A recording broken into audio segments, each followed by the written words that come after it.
ሰላሙ አለይኩም ወራህመቱላህ። ዛሬ ጁምዓ ነው። ወቅቱም የረመዳን መግቢያ ወቅት ላይ እንገኛለን። ከፊታችን ታላቅ የሆነ እንግዳ እየጠበቀን ነው።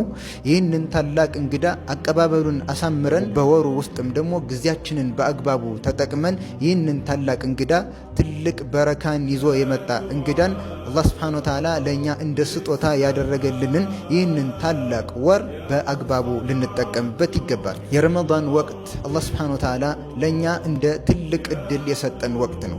ይህንን ታላቅ እድል በተለያዩ ወቅትን በሚገሉ ነገሮች ልናሳልፈውና ጊዜያችንን ልናባክን አይገባም። አላህ በዚህ ጾም የደነገገውን ታላቅ ዓላማ ልናስገኝ ይገባል። እሱ ምንድን ነው? ተቅዋ። እኛ ከመራባችን እኛ ከመጠማታችን አላህ የሚጠቀመው ነገር ኑሮ አይደለም። ከኛ ጾም አላህ የተብቃቃ ነው። ነገር ግን በዚህ ጾም ላይ ዋና ዓላማ የተፈለገበት ምንድን ነው? የሰው ልጆች አላህን መፍራት ወይም ደግሞ ተቅዋ የሚባለውን ነገር እንዲያስገኙ ስለሚፈለግ ነው።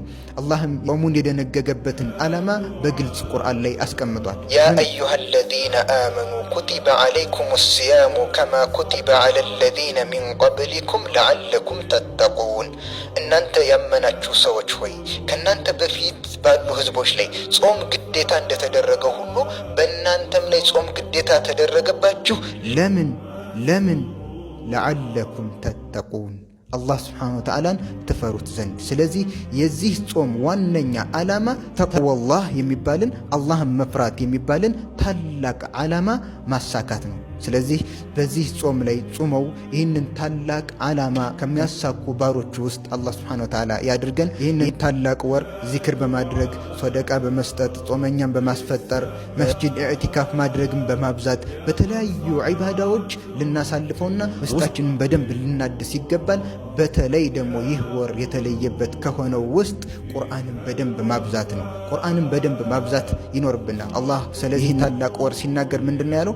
ሸህሩ ረመዳን አለዚ ኡንዚለ ፊህ ልቁርአን፣ የረመዳን ወር በሱ ውስጥ ቁርአን የወረደበት ወር ነው ይለናል አላህ ሱብሓነሁ ወተዓላ። ስለዚህ ቁርአን በወረደበት ወር ውስጥ ቁርአን በደንብ ልናበዛና ታላቅ የሆነን አጅር ልንይዝ ይገባል። አላህ ሱብሓነሁ ወተዓላ በረመዳን ጾም ጾመው ውስጣቸው ተስተካክለው ጾሙ የተገነባለት የሆነውን ዓላማ ተቅዋንም አስገኝተው ከሚያተርፉ ባሮች ውስጥ አላህ ሱብሓነሁ ወተዓላ ያድርገን። በዚህ ታላቅ ወር ውስጥ ኢንሻአላህ 2 ፕሮግራሞችንም አስቤያለሁ።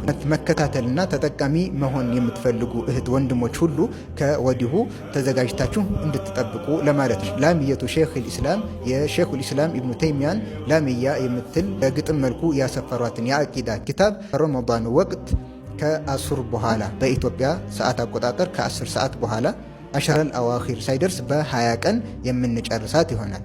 ልክ እንደዚሁ ሁለተኛው ኪታብ በረመዳን ጉዳይ ላይ የምንተዋወስበት ነው።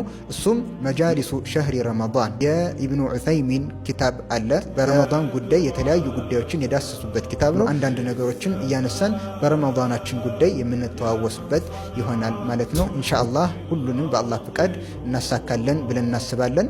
አላህ ሱብሓነሁ ወተዓላ ሁላችንንም ተጠቃሚዎች አላህ ያድርገን። ወሰላሙ አለይኩም ወረሕመቱላሂ ወበረካቱ።